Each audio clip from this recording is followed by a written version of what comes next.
Hello दोस्तों, स्वागत है आप सभी को हमारे इस यूट्यूब चैनल पे। आज की इस वीडियो में बिहार बोर्ड कक्षा 12 में हिंदी गद्यखंड के चैप्टर नंबर दूसरा, जिस चैप्टर का नाम है उसने कहा था। इससे पहले हम चैप्टर नंबर 1 के सारे MBBI MCQ प्रश्न जो होते हैं उस पर चर्चा कर लिया। आज हम चैप्टर नंबर 2 के जितनी भी MBBI MCQ प्रश्न हैं सारे प्रश्न पे चर्चा करेंगे, बहुत ही विस्तार रूप से। ठीक है, इसलिए आप सभी को क्या करना है, पहले इस वीडियो को शुरू से अंत तक देखना है, दोस्तों के साथ शेयर करना है। लास्ट में मैं आप सभी को बताऊंगा इस चैप्टर का, जैसे आप क्लास देख लेते हो उसके बाद टेस्ट देकर आप अपनी पढ़ाई का आकलन कैसे कर सकते हैं ये भी सिखाने वाला हूँ। इसलिए वीडियो को शुरू से अंत तक हर हाल में देखेंगे। ठीक है, आइए बिना देरी के हुए पहले 9 प्रश्न से क्लास को स्टार्ट करते हैं। उसने कहा था कहानी है। ठीक है, उसने कहा था कहानी है, आप सभी को मालूम होगा। और उसने कहा था कहानी की जो लेखक है पता ही है, चंद्रधर शर्मा गुलेरी। पहला 9 प्रश्न की कह रहा है कि निमोनिया से मरने वाले को मुरब्बे नहीं मिला करते, यह उक्ति किस शीर्षक पाठ में है। मतलब ऐसा किस में कहा गया कि जो निमोनिया से मरते हैं उसे मुरब्बे नहीं मिला करते हैं। उसने कहा था रोज़ बातचीत या उनमें से इनमें से कोई नहीं। तो अभी जस्ट हम चैप्टर जो पढ़ रहे हैं वो उसी चैप्टर में यह बात कही गई है, तो बिल्कुल करेक्ट आंसर आपका ए हो जाएगा। ठीक है, आगे बढ़ते हैं पहले। और यहाँ पर देखिए दूसरा 9 प्रश्न कह रहा है। दूसरा 9 प्रश्न क्या कह रहा है, वजीरा सिंह किस कहानी की पात्र है। तो वजीरा सिंह जो हो जाएगा किस कहानी की पात्र है। उसने कहा था रोज, अर्धनारीश्वर या इनमें से सभी। तो वजीरा सिंह जो हो जाएंगे या उसने कहा था कहानी की पात्र है, तो बिल्कुल आपका एक करेक्ट आंसर हो जाएगा। पात्र और पात्रा से आपके एग्जाम में एक प्रश्न 100% फिक्स रखिए। किसी भी चैप्टर से किसी भी व्यक्ति का नाम दे देगा, ठीक है, और पूछेगा यह किस कहानी की पात्र है या पात्रा है। ठीक है, तो आपको बताना पड़ेगा। तो इसलिए आप सभी को यहाँ पे इस बात को ध्यान रखना है। रोज कहानी के लेखक मालूम ही है, अज्ञ जी है। ठीक है, और उसके बाद अर्धनारीश्वर के जो लेखक है ये कौन है, तो रामधारी सिंह दिनकर है। आगे बढ़िए। और यहाँ पर देखिए पहले प्रश्न कह रहा है बोधा सिंह के पिता का क्या नाम था। बोधा सिंह के पिता का क्या नाम था, बहुत ही टॉप लेवल का प्रश्न है।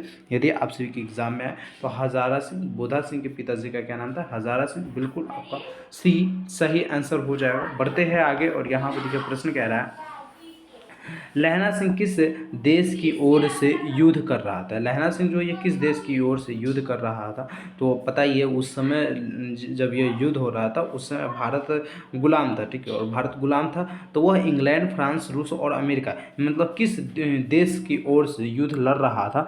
तो बिल्कुल आपका प्यारे करेक्ट आंसर इसका क्या हो जाएगा, तो करेक्ट आंसर हो जाएगा इंग्लैंड की ओर से युद्ध लड़ रहा था। ठीक है, तो बिल्कुल आपका ए सही आंसर हो जाएगा। बढ़ते हैं आगे। और यहाँ पर एक प्रश्न करा, एक अकलिया किस सिख कितने के बराबर होता है। एक अकलिया सिख जो होता है ये कितने के बराबर होता है, 2 लाख के, 1.25 लाख के, 1 लाख के या 3 लाख के। चैप्टर में कहा जाता है कि एक अकालिया सिख जो होता है, सिख आप सभी को मालूम है कि धर्म है, और उसमें कि एक अकालिया जो मतलब एक सिख व्यक्ति होता है जो कितने के बराबर होता है। तो बिल्कुल करेक्ट आंसर आपका क्या हो जाएगा, तो 2 लाख के बराबर होता है। ठीक है, 5 नंबर प्रश्न का आपका ए सही आंसर हो जाएगा। और यदि आप सभी हमारे व्हाट्सएप तथा टेलीग्राम ग्रुप से नहीं जुड़े प्यारे, तो व्हाट्सएप तथा टेलीग्राम ग्रुप से हर हाल में ज्वाइन कर लीजिएगा, क्योंकि यहाँ पे ज्वाइन करने से क्या होगा, क्लास का प्रत्येक दिन नोटिफिकेशन मिलेगा, साथ में जो क्लास होता है उसका PDF मिल जाएगा। हाँ, और आप सभी चाहते हैं कि हिंदी की संपूर्ण PDF टॉपर हॉट नोट्स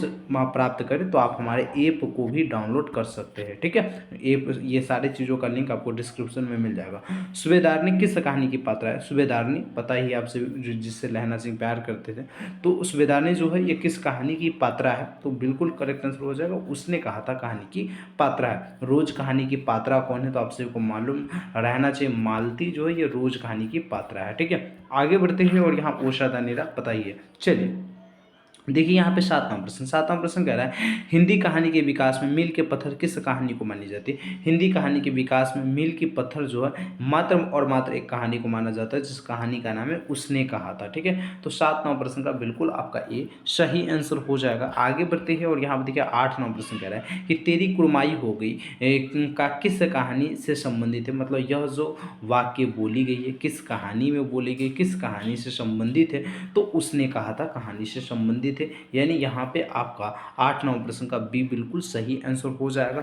बढ़ते हैं आगे और यहाँ पे देखिए प्रश्न प्यारे क्या पूछा है। प्रश्न पूछ रहा है कि बिना फेरे घोड़ा बिगड़ता है और बिना लड़े सिपाही किस कहानी में, मतलब ऐसा उक्ति किस कहानी में आया है। ठीक है, इसी प्रकार के एग्जाम में क्वेश्चन रहता है। यदि आप किसी भी सब्जेक्ट का, चाहे आर्ट्स का कोई सब्जेक्ट हो, चाहे साइंस का कोई सब्जेक्ट हो, चाहे कॉमर्स का कोई सब्जेक्ट हो, चाहे आपका लैंग्वेज का कोई सब्जेक्ट हो, यदि आप लाइन बाय लाइन अपने चैप्टर को रीड कीजिएगा तो मैं गारंटी के साथ कह सकता हूं कि आप ही टॉपर बनिएगा, आपके अलावा कोई टॉपर नहीं बन सकता है। क्योंकि एनसीईआरटी में भी जितने भी प्रश्न पूछे जाते हैं या जो भी लैंग्वेज सब्जेक्ट होता है उसमें भी प्रश्न पूछे जाते हैं, किताब के लाइन बाय लाइन से प्रश्न को उठाया जाता है। जो प्रश्न बनाते हैं वो प्रश्न वहाँ से बनाने की कोशिश करता है और बनाकर बच्चों से पूछता है। इसलिए यदि आपको बेहतर मार्क्स लाना है तो आपको प्रत्येक चैप्टर को लाइन बाय लाइन अच्छे से रीड करना पड़ेगा। ठीक है, मतलब पढ़ना पड़ेगा।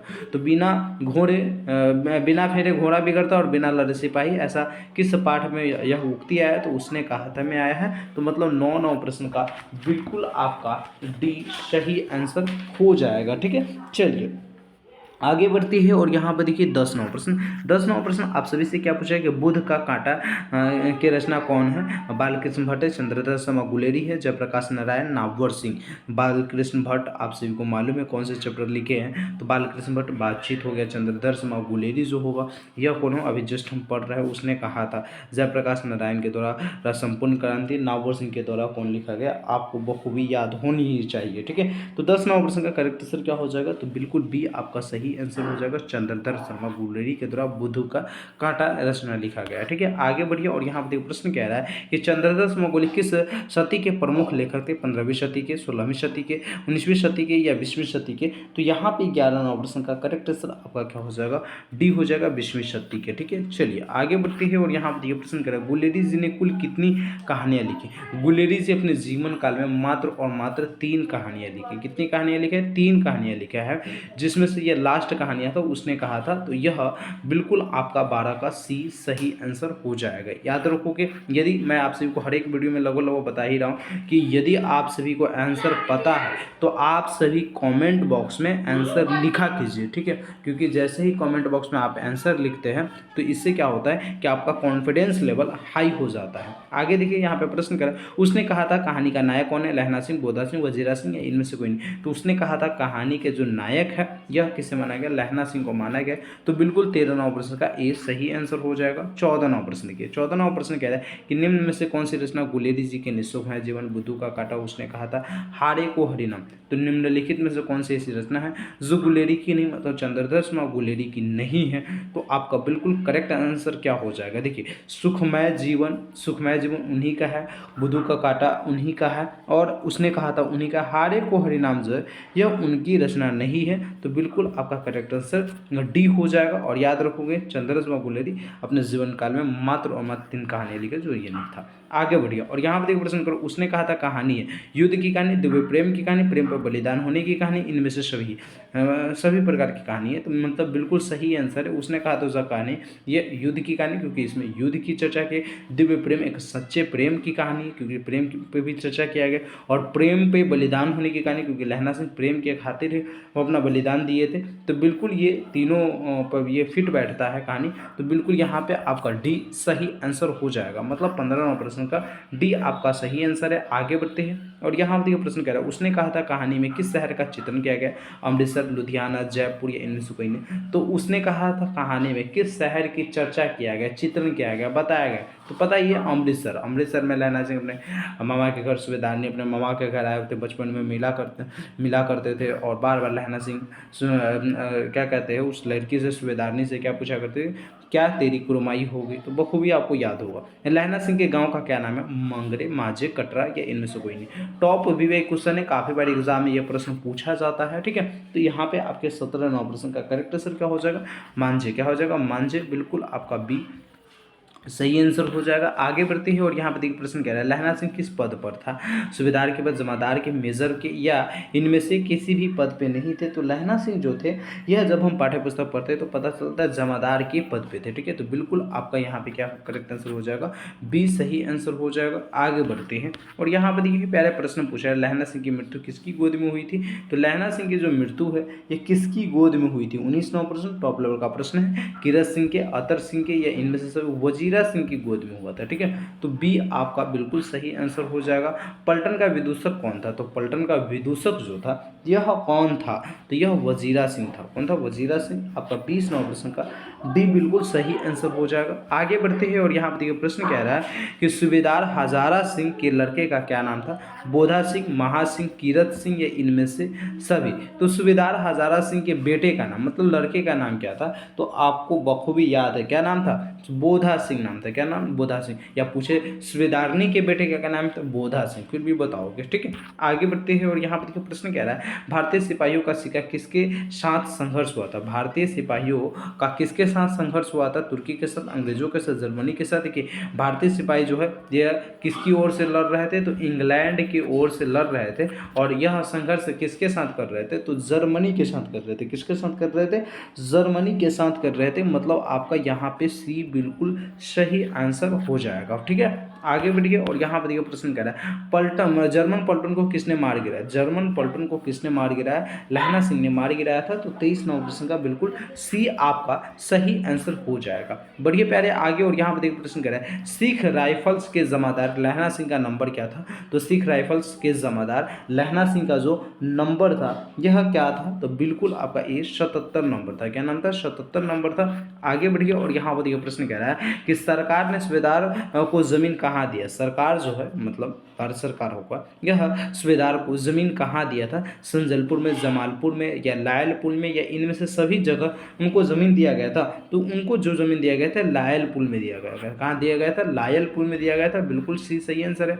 गुलेरी जी का जन्म हुआ था मतलब जन्म स्थान कहाँ है, हरियाणा में, जयपुर राजस्थान में, कांगड़ा हिमाचल प्रदेश में, या गुजरात में। 26 नंबर प्रश्न टॉप लेवल का प्रश्न है, 26 का करेक्ट आंसर हो जाएगा। जयपुर राजस्थान में गुलेरी जी का जन्म हुआ था, मतलब 26 का बी आपका सही आंसर हो जाएगा। आगे बढ़िए और यहाँ पर देखिए सुखमय जीवन किसकी रचना है। सुखमय जीवन जो हो जाएगा यह चंद्रधर शर्मा गुलेरी की रचना है। तो आपके 27 नंबर प्रश्न का बिल्कुल ए सही आंसर हो जाएगा। ठीक है, चलिए पहले आगे बढ़ते हैं और यहाँ पे 28 नंबर प्रश्न करें। उसने कहा था कहानी कब प्रकाशित हुआ, वर्ष 1913, वर्ष 1912, वर्ष 1915, या वर्ष 1920 ईस्वी में। तो सुखमय उसने कहा था कहानी जो है यह कब प्रकाशित हुआ था, तो आपको करेक्ट आंसर याद रखना है, वर्ष 1915 ईस्वी में प्रकाशित हुआ था। मतलब सी आपका बिल्कुल सही आंसर हो जाएगा। ठीक है, कछुआ धर्म किसकी कृति है, प्रताप नारायण मिश्र की, हजारी प्रसाद द्विवेदी की, नागौर सिंह की, या चंद्रधर शर्मा गुलेरी की। तो 29 नंबर प्रश्न का करेक्ट आंसर आपका डी हो जाएगा, चंद्रधर शर्मा गुलेरी की यह रचना है। आगे बढ़ते हैं और यहाँ पे प्रश्न कह रहा है पुरानी हिंदी रचना है चंद्रधर शर्मा गुलेरी की, रामचंद्र शुक्ल की, चंद्रधर शर्मा गुलेरी की, नागौर सिंह की, या इनमें से किसे।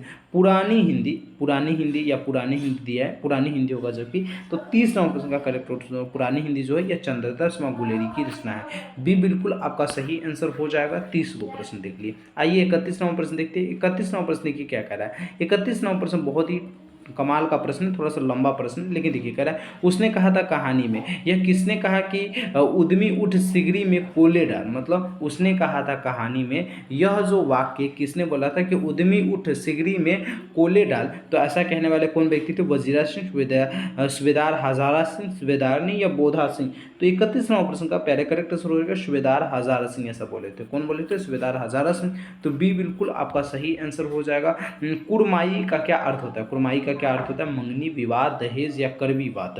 तो 32वां प्रश्न टॉप लेवल का प्रश्न, एग्जाम में ये भी प्रश्न अनगिनत बार पूछे गए। तो कुरमाई का जो अर्थ होता है ये मंगनी होता है। क्या होता है, मंगनी। बिल्कुल आपका ए सही आंसर हो जाएगा। आगे बढ़िए प्यारे और यहाँ पर देखो प्रश्न कह रहा है बोधा कौन था, हजारा सिंह का भाई, लहना सिंह का भाई, सूबेदार हजारा सिंह का बेटा, या वजीरा सिंह का भाई। तो ये सूबेदार हजारा सिंह का बेटे का क्या नाम था, बोधा सिंह नाम था। तो यहाँ पे आपका बिल्कुल सी करेक्ट आंसर हो जाएगा। ठीक है, आगे बढ़ते हैं और यहाँ पे प्रश्न करा है चंद्रधर शर्मा गुलेरी की कहानी कौन सी है। चंद्रदत्त शर्मा गुलेरी की कहानी कौन सी है? जूठन, रोज उसने कहा था, ये इनमें से कोई नहीं। जूठन तो आपको पता है ओम प्रकाश वाल्मीकि के द्वारा रचित है। रोज जो हो जाएगा यह सच्चिदानंद हिरानंद वत्सयायन अज्ञ के द्वारा, और उसने कहा था जो है यह किसके द्वारा लिखा गया? तो चंद्रदत्त शर्मा गुलेरी। मतलब यहाँ पे 34 नंबर प्रश्न का सी बिल्कुल सही आंसर हो जाएगा। आगे बढ़ते हैं प्यारे, और यहाँ पर देखिए प्रश्न आप सभी से क्या पूछ रहे हैं? प्रश्न पूछ रहे हैं कौन सी कहानी चंद्रदत्त शर्मा गुलेरी की लिखी हुई नहीं? सुखमय जीवन, कफन, बुद्धू का कांटा, इनमें से सभी। तो देखिए करे कौन सा ऐसी कहानी है जो चंद्रदत्त शर्मा गुलेरी के द्वारा नहीं लिखी गई? तो सुखमय जीवन उन्हीं के द्वारा, बुद्धू का कांटा उन्हीं, कफन उनके द्वारा नहीं लिखा गया। मतलब 35 नंबर प्रश्न का बी बिल्कुल सही आंसर हो जाएगा। ठीक है, आगे बढ़िए पहले। यदि आप सभी को वीडियो अच्छा लग रहा है तो प्लीज़ आप सभी क्या कीजिए, सबसे पहले वीडियो को लाइक कर दीजिए, दोस्तों के साथ इस वीडियो को ज़्यादा से ज़्यादा शेयर कीजिएगा, और हाँ आप सभी व्हाट्सएप तथा टेलीग्राम ग्रुप को ज्वाइन करना नहीं भूलना है। ठीक है, और बने रहिए वीडियो में। मैं लास्ट में आप सभी को टेस्ट देना भी सिखाऊंगा। ठीक है, ऑनलाइन कैसे टेस्ट देकर आप अपनी पढ़ाई का आकलन कर सकते हो, बड़ा ही मज़ेदार लगेगा। यदि आप पहला चैप्टर देखे होंगे, मतलब पहले चैप्टर की क्लास देखे होंगे, तो आपको टेस्ट देने आता ही होगा, लेकिन नहीं देखे कोई नहीं, मैं फिर सिखाऊंगा। गुलेरी जी किस गांव के मूल निवासी? फतेहपुर, गुलेर, मनेर या गमहर? तो आपके 36 नंबर प्रश्न का पहले करेक्ट आंसर क्या हो जाएगा? बी हो जाएगा, गुलेर गांव के मूल निवासी थे। ठीक है, आगे बढ़िए। और यहाँ पे देखिए प्रश्न करा, उसने कहा था कहानी के कहानीकारक कौन है? तो उसने कहा था कहानी, एक ही प्रश्न रिपीट है, चंद्रधर शर्मा गुलेरी। क्या हो जाएगा? चंद्रधर शर्मा गुलेरी। बिल्कुल आपका यहाँ पे सी सही है। भगत सिंह के द्वारा एक लेख, एक और पत्र, बालकृष्ण भट्ट के द्वारा बातचीत, रामधारी सिंह दिनकर के द्वारा अर्धनारीश्वर। आगे बढ़िए, और यहाँ पर देखिए प्रश्न कह रहा है कि चंद्रधर शर्मा गुलेरी किस युग की कहानीकारक है? द्विवेदी युग, भारतेंद्र युग, प्रेमचंद्र युग, या इनमें से कोई किसी भी युग के नहीं? तो आपकी 38 नंबर प्रश्न का पहला करेक्ट आंसर क्या हो जाएगा? द्विवेदी युग के यह कहानीकारक थे। बिल्कुल ये आपका सही आंसर हो जाएगा। उसने कहा था कहानी कितने भागों में विभक्त है? 2 भागों, 3 भागों, 4 भागों या 5 भागों में विभक्त है? तो आपके 39 नंबर प्रश्न का करेक्ट आंसर हो जाएगा 5 भागों में विभक्त है। मतलब यहाँ पे आपका डी बिल्कुल सही आंसर हो जाएगा। आगे बढ़िए, और यहाँ पर देखिए प्रश्न आप सभी से क्या पूछ रहा है? पहले प्रश्न पूछ रहा है चंद्रदत्त शर्मा गुलेरी का जन्म कब हुआ था? 7 जुलाई 1882 को, 8 जुलाई 1883 को, 7 जुलाई 1883 को, 8 जुलाई 1890 ईस्वी को। तो चंद्रदत्त शर्मा गुलेरी का जो जन्म है यह कब हुआ था? तो बिल्कुल आपका करेक्ट आंसर सी हो जाएगा, 7 जुलाई 1883 ईस्वी को इनका जन्म हुआ था। ठीक है, लहना सिंह किस कहानी की पात्र है? तो लहना सिंह जो हो जाएगा उसने कहा था कहानी की पात्र है। मतलब 41 नंबर प्रश्न का बी बिल्कुल सही आंसर हो जाएगा। देखिए एक प्रश्न को कई तरीके से घुमा घुमा कर पूछा जाता है, आंसर वही रहता है। इसलिए मैं आप सभी को कहता हूँ कि हमेशा अगर आप सभी हमसे पढ़ रहे हैं तो आप अपना कॉन्सेप्ट क्लियर रखिए। आपका कॉन्सेप्ट जैसे ही क्लियर रहेगा आपका रिजल्ट बहुत ही क्लियर आएगा। ठीक है, मतलब बहुत बेहतर आएगा। उसने कहा था किस प्रकार की कहानी? कर्म प्रधान है, भाव प्रधान है, धर्म प्रधान है, या इनमें से कोई नहीं है? तो 42 नंबर प्रश्न का बिल्कुल करेक्ट आंसर क्या हो जाएगा? कर्म प्रधान की कहानी। ठीक है, प्रधान नहीं होगा, प्रधान होगा। ठीक है,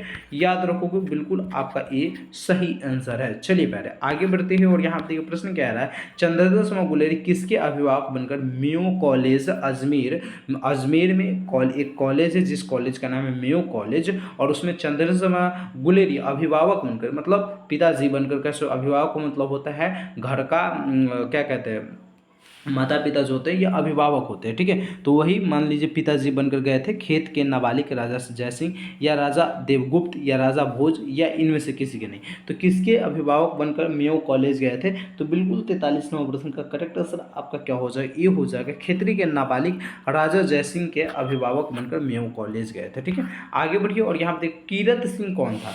लहना सिंह का चाचा, लहना सिंह का भतीजा, लहना सिंह का भाई, या इनमें से कोई नहीं? कीरत सिंह कौन था? तो कीरत सिंह जो है यह लहना सिंह का भतीजा था। लहना सिंह के भतीजे का क्या नाम था? कीरत सिंह। तो बिल्कुल यहाँ पे आपका भी सही आंसर हो जाएगा।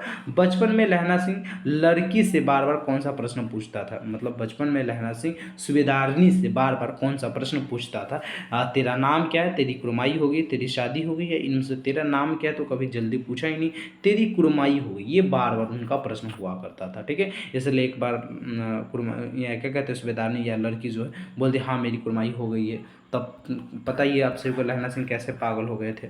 चलिए यहाँ पे देखिए प्रश्न कह रहा है कि पलटन होना चाहिए यहाँ पे, लपटन साहब। पलटन साहब इस सूबेदार को कितने आदमी खड़क में छोड़कर जाने को कहता है। अच्छा, जो गड्ढा रहता है उसमें पलटन साहब जो है ये कितने सूबेदार को कितने आदमी इसमें छोड़ कर जाने को कहता है। तो आपके 46वां प्रश्न का पहला करेक्ट आंसर क्या हो जाएगा, 10 आदमी को, 15 आदमी को, या 5 आदमी को, या 20 आदमी को। तो देखिए पलटन साहब जो है ये सूबेदार को कितने आदमी खड़क में छोड़ जाने को कहता है, तो 10 आदमी छोड़ जाने को कहता है, मतलब आपका बी बिल्कुल सही आंसर हो जाएगा। चलिए आगे बढ़ते हैं। अमृतसर में लहना सिंह के कौन थे? अमृतसर में लहना सिंह के कौन थे? भाई थे, मित्र थे, मामा थे, ये इनमें से कोई नहीं थे। तो अमृतसर में लहना सिंह के मामा थे। कौन थे? मामा थे, मतलब 47वां प्रश्न का बिल्कुल यहाँ पे सी आपका सही आंसर हो जाएगा। आगे बढ़िए प्यारे, और यहाँ पे देखिए प्रश्न क्या कह रहा है। प्रश्न कह रहा है लहना सिंह सूबेदार को वापस बुलाने के लिए किसे भेजता है? वजीरा सिंह को, बोधा सिंह को, कीरत को, ये इनमें से किसी को नहीं भेजता है।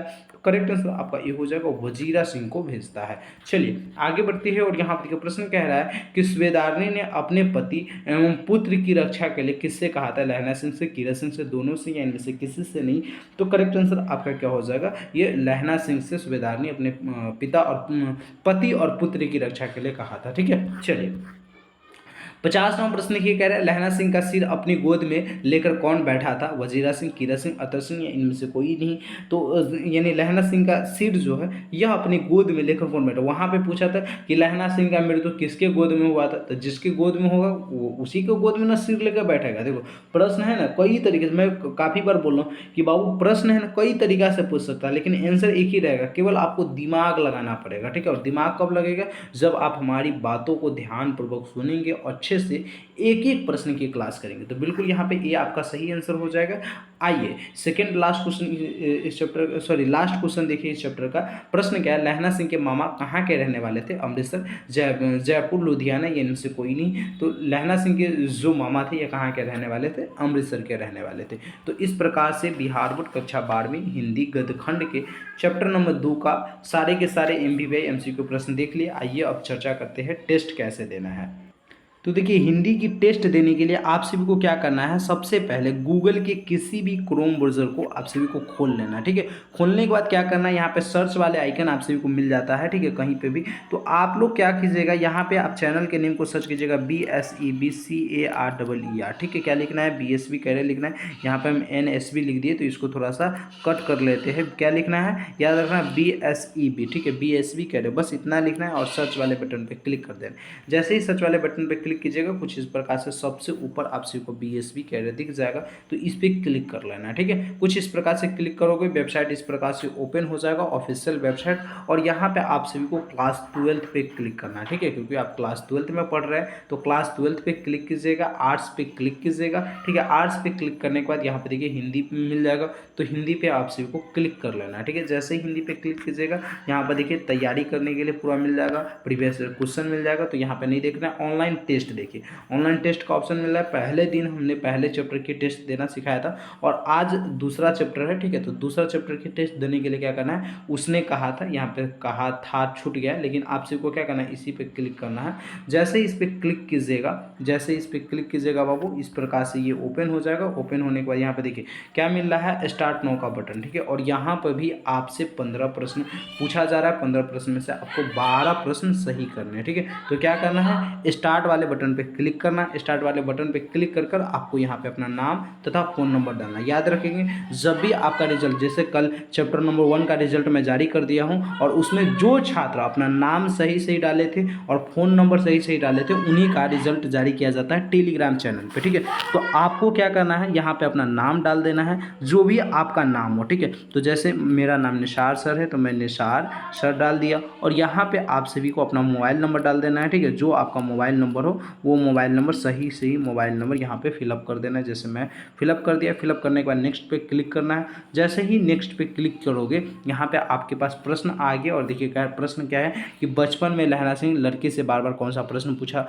करता था। अभी जस्ट मैं आप सभी को बताया कि कौन सा प्रश्न पूछा करता था, तेरी कुरमाई हो गई। तो देखिए इस प्रश्न का बिल्कुल सही जवाब दिया आपने। मतलब जैसे ही आप सही करोगे तो ये सही भी बताएगा और गलत करोगे तो गलत भी बताएगा। जैसे देखिए चंद्रशेखर गुलेरी की कहानी कौन सी आपको पता है, उसने कहा था, लेकिन हम गलत लगा लगा रहे हैं। आपकी जानकारी के लिए जैसे हम जूठन पे क्लिक करते हैं तो देखिए क्या बोलेगा, ओहो, ये प्रश्न का जवाब आपसे गलत हो गया, अगला प्रश्न के लिए तैयार रहे। मतलब क्या, यहाँ पे आपको बता भी रहा है कि आपने कौन सा प्रश्न का आंसर गलत दे दिया, सही इसका आंसर कौन होगा। ठीक है, तो इस प्रकार से क्या करना है, नेक्स्ट पे क्लिक करते करते पूरे प्रश्न का जवाब दे देना है। ठीक है, इस प्रकार से आपको क्या करना है, नेक्स्ट पे क्लिक करना है, फटाफट फटाफट नेक्स्ट पे क्लिक करना है और सही सही या गलत जो भी आपको आंसर सही लगे उस प्रकार से आपको क्या करना है, सही यानी रिजल्ट क्या कहते हैं, टेस्ट दे देना। देखिए जैसे मैं टेस्ट दे रहा हूँ, मान लीजिए हम इसको स्किप कर रहे हैं लेकिन आपको टेस्ट भी देना है, और जब पूरा प्रश्न का जवाब दे दीजिएगा तो यहाँ पे सी रिजल्ट का ऑप्शन आ जाएगा। मतलब आप रिजल्ट देखिए आपने कितने प्रश्न सही किया गलत किया, तो इस पर सी रिजल्ट पे क्लिक करना है। जैसे ही सी रिजल्ट पे बाबू क्लिक कीजिएगा तो यहाँ पे देखिए पता देगा कि आपने मात्र 6% स्कोर किया, जबकि इस टेस्ट को पास करने के लिए 80% आपको स्कोर करना ही होगा कम से कम। तो इस प्रकार से आपको क्या करना है, फिर से रीस्टार्ट यूज़ करके फिर आपको टेस्ट दे देना। यदि आप पास नहीं होते तो फिर से टेस्ट दे दीजिएगा, या यहाँ पे देखिए सही सही आंसर सब कुछ दे दीजिएगा, देख भी सकते हैं। तो आइए और यहाँ से टेस्ट दे दीजिए। यदि कोई भी प्रॉब्लम होता है तो आप हमारे साथ शेयर भी कर सकते हैं। मिलते हैं अगले वीडियो में, जब तक के लिए जय हिंद जय Bharat. Thank you so much.